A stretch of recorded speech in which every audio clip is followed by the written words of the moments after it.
What is up, and welcome back to Super Grand Champs coverage of USPSA Open Super Squad Nationals. I am Kemble, and this is... What's up, Chris Tilley? What's up, Chris Tilley? Tilley. That's me there. That is you there. And I'd say this stage, in my opinion, was testing everyone's ability to deliver something that everyone could do. It's a bullseye stage as far as mental wise. Well, first stage I was nervous starting off on. Second stage, I called visually a one-off, but my dot told me that I might have one at the top, so I left it. I had a decent draw, good reload. I was happy with everything else. Other than that one missed call, walked down there. It was a Charlie Mike, and that was a bummer. So I hate to give up 15 points there, but happy with the time. I think I was one of the fastest times on the stage. Just that 15 points down is going to hurt me. So you discussed your miss there with the Charlie Mike situation. You want to talk about that? I'm not making any excuses or anything, but just with a new gun and such like that that's been so forgiving in my hands, I visually saw only one hole in the target as I was transitioning. But the dot told me that it was probably at the very top right corner. I trusted the gun, and it's not that it let me down. I think it just had my dot too big is what that told me. I must have just snuck over top of it. Yeah, and for acclimating the equipment last minute, I think you've had the gun for about a week, 2 weeks. Obviously, you're doing great. The reload shows it. To get back to the texture of the stage, though, this is testing everyone's ability to race under pressure, right? It's technique. It's draw, it's reload, it's transitions. It's not footwork. This is the other part of what a field course is. This is the opposite. Right. So there's nothing you can give up here. No, you gotta get points. Points are super important. Speed's obviously very important, and you get that speed just for economy of motion as far as the gun going straight to where you want it to, not up and then finding the target. From an overall match strategy perspective, what's going through your head when you approach these short courses, which are the hallmark of this Nationals? You don't do anything stupid. Just survive it. If you get good points on this, you're going to do well. You're going to be happy. If you get bad points, you're going to be unhappy. If you miss a reload, you're going to be unhappy. There's no reason to push the draw. There's no reason to push the load. The key is to really push the aiming. Speaking of reloads, great reload from John Vlieger. I think he's going to be happy with his results here. What do you think about John's performance in the box? I think it was good. I think he was a little behind on the reload as far as not the speed of his arms, but the gun goes up, so it's got to come back down. Here we have you and Vlieger overlaid. You can see the punishing speed in your delivery. Looking solid. Yeah, but he punished me on hits, unfortunately.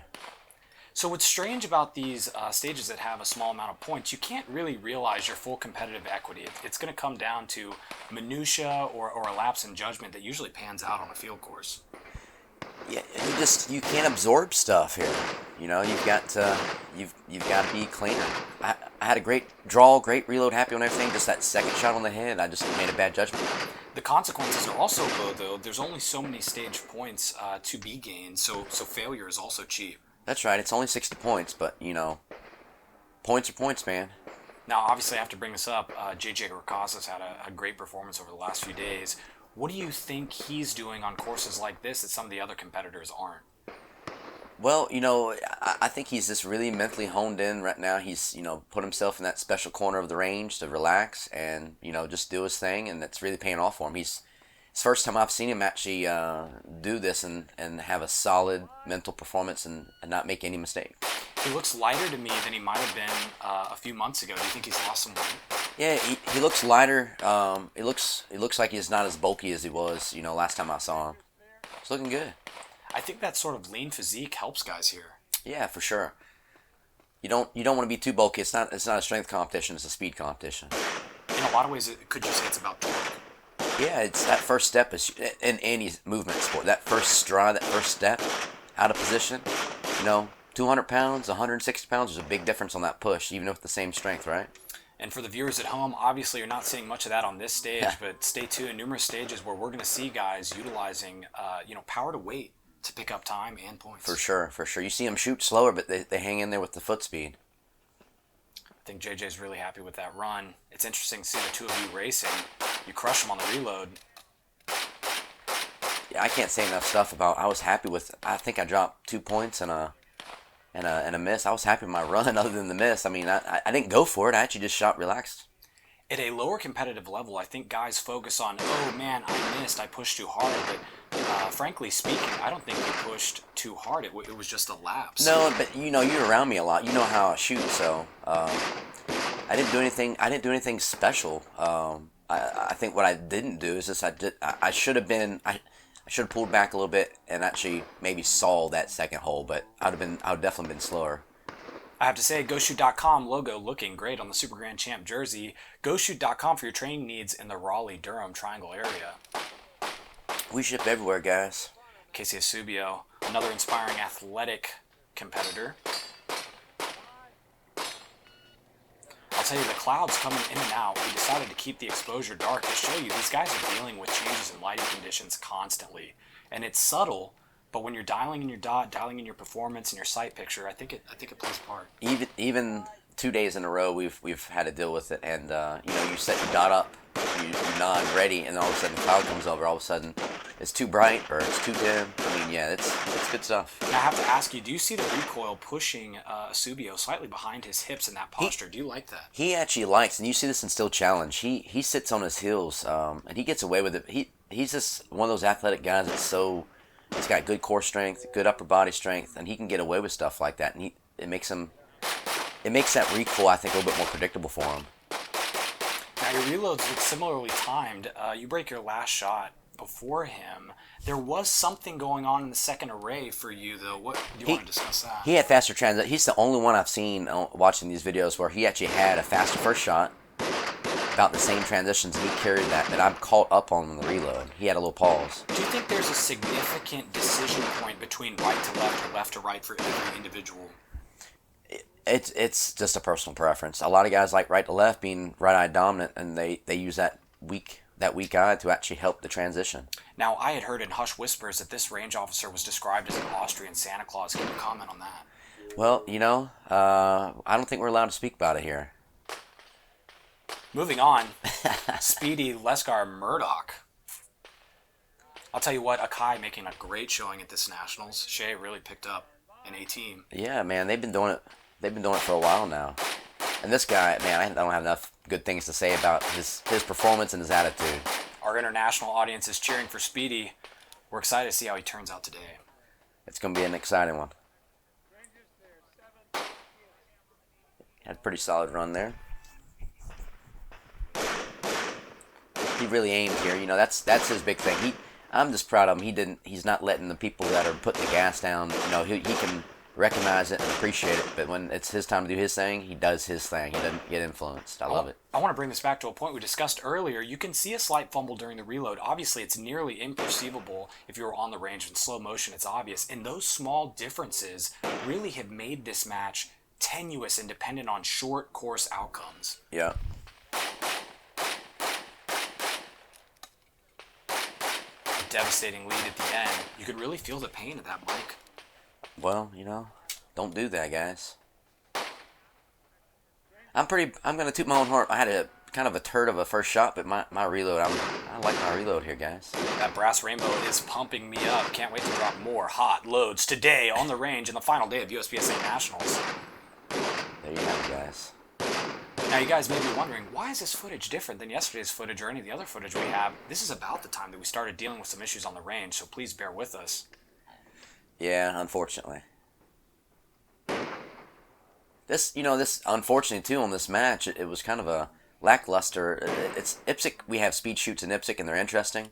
Speed shoots in USPSA aren't interesting at all. So we had a lot of these stages in this match. So hopefully we're only going to pick out a few of these that are interesting. This was a cool one to do just for the reload and everyone's draw and reload, and then we're going to move on to some of the fun stuff. I'm already getting bored watching this. Shannon, the Scorpion Smith, anything but boring, laying down some pain. Does not like change, but he makes it happen. Now, would you describe that facial hair as a goatee or a beard? I think that is a warrior beard. Tracking warrior beard. Looks solid, Shannon's shoulders above the hips, the grip is great. I think Shannon does a good job of not going beyond the point of optimal extension when presenting the gun.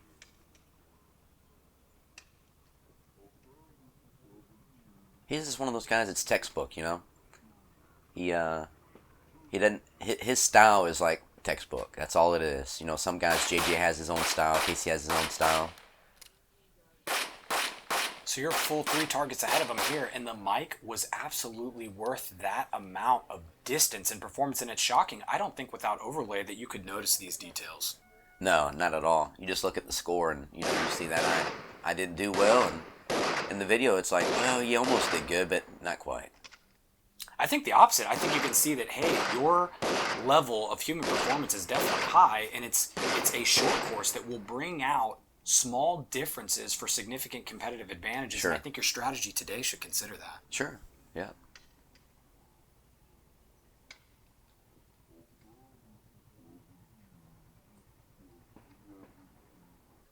The good doctor. Tighten lower body on the make ready. He's got that stance that ROs always like to mess with, I feel. I have seen that numerous times. ROs correcting him on small degrees of change in his make ready position. Yes. Now, Go ahead. did you see him calibrate? He's indexing to the draw. Do you think that's something that's effective for guys at home? Yeah, I do, but I think he kind of calibrate. Most guys calibrate like where their arm position is. He calibrates his like crouch position even. He, I can't say enough good things about what he does. He's definitely got his own style of how he does things, and he's been like that, since I've known him. But it's very effective. He's a great shooter. Makes it happen. A little bit of a hang-up calling a shot on the last target. Ocular acuity is another ongoing discussion we've had with some of these Tier 1 competitors. What do you think about your ability to see things on these extremely fast speed shoots? I think that's the biggest part of the sport.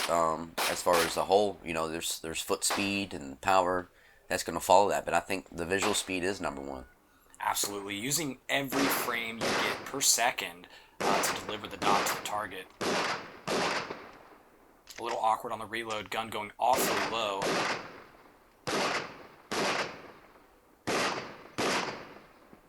I'm glad he didn't break that shot. He might have had me beat him.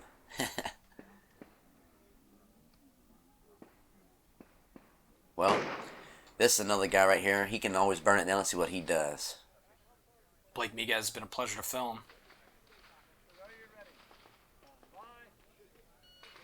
The presentation of the gun, very interesting, right? Yeah, he's not used to open. It looked like he was really settling that dot just to make sure everything was good to go. Shoulders behind hips, similar to KC. Did he shoot right to left on that after the load? He went reload headshot. So that was a different tactic that we hadn't seen either. So I think he had a little bit of a slow time, but good points on everything. Now, we've been looking at the standings. It's getting awfully sweating on the last day. What do you think about the positions between JJ, KC, and yourself? Well, it's definitely JJ's to lose. All he's got to do is have a solid performance. He's got it. I'm proud of him. He's never been in this position before, I think, with this kind of gear in his hand and mental attitude. So we're all proud of him on that. But, with that being said, as a competitor, we're gonna go up there, and I know KC does it on every stage no matter what's going on, from the first to the last. But we're going to go up there, and we're going to chase him as hard as we can. KC's a little bit ahead of me.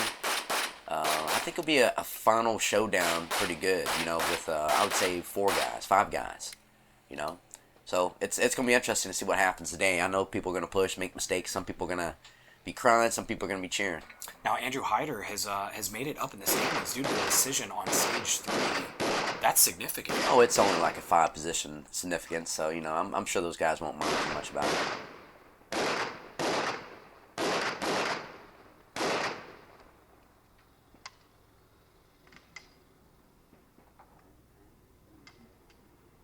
Blake shoots that open gun like a limited gun. He's very much getting that weight forward.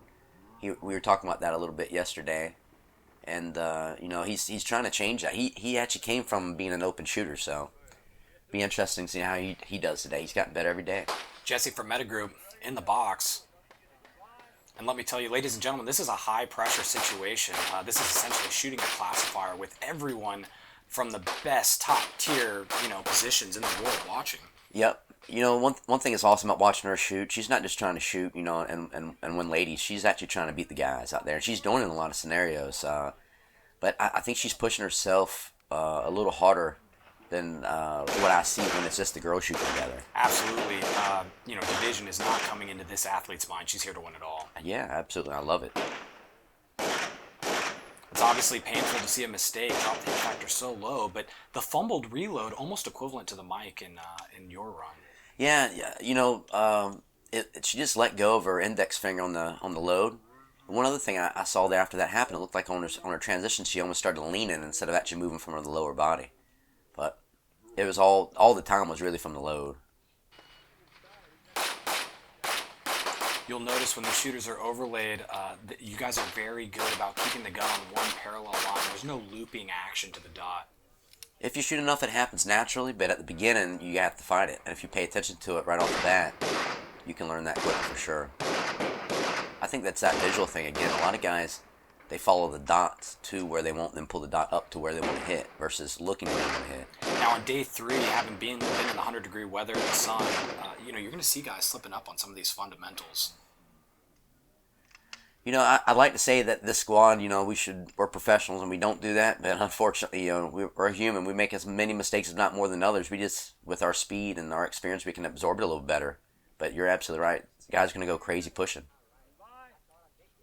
Cody, liking the orange shoes. Now, I had heard that Cody had some frustrations prior to this stage. I don't know if you can comment. Yeah, he had a couple of issues with his gun not going in a battery. We changed to a heavier recoil spring, and that worked out. I think his recoil spring died on him here, but it was kind of hard. He had a rough time dealing with it because it really hit him on key details for time. Now, obviously, when we discuss athletes at this level, it's all about the small details, and mindset is one of them. Are you commenting on his mindset? Yeah, absolutely. You fight as hard as you can, but when you have something that pulls you down, if you're not absolutely mentally strong, it nags at you and affects your shooting even, and it kind of snowballs out of control. You got to nip in the butt you got to have a very short memory in this sport. Chris is discussing a mindset of detachment. I've heard this from Brian Enos and numerous other top-level shooters. It's like once the round is downrange, it's time to move on. Yep. It's a good-looking gun, though. Again, Akai Custom Guns coming through with the A-team. That's right. Chris Tilley. This is actually a different camera position. We were asked to move the camera. This guy is so awesome. We had to film him from over here just to show it, just to make a difference. Absolutely.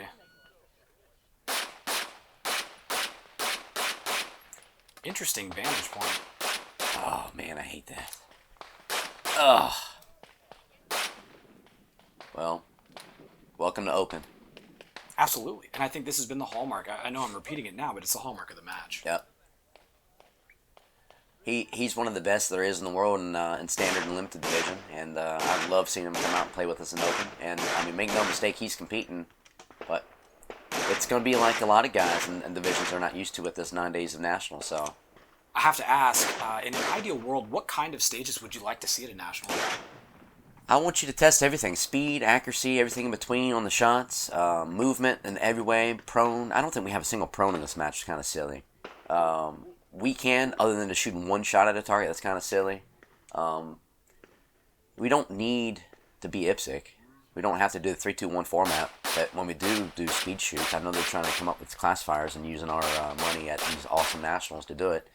But if we're gonna have speed shoots, make them interesting. A lot of this like legitimately shooting a local match, and I didn't like that. We have probably two at the most interesting stages a day. For as many stand and shoot stages as there are, do you think you get to realize your competitive equity, or are we gambling more like a tournament format, similar to poker? Well, I mean, don't get me wrong, it tests, but they weighed way too heavy on the standstill shooting. That was the problem. We're going to cut it there. Thanks for tuning in, guys. This was Kemble and Chris Tilley, guys. See you on the next one. Woo!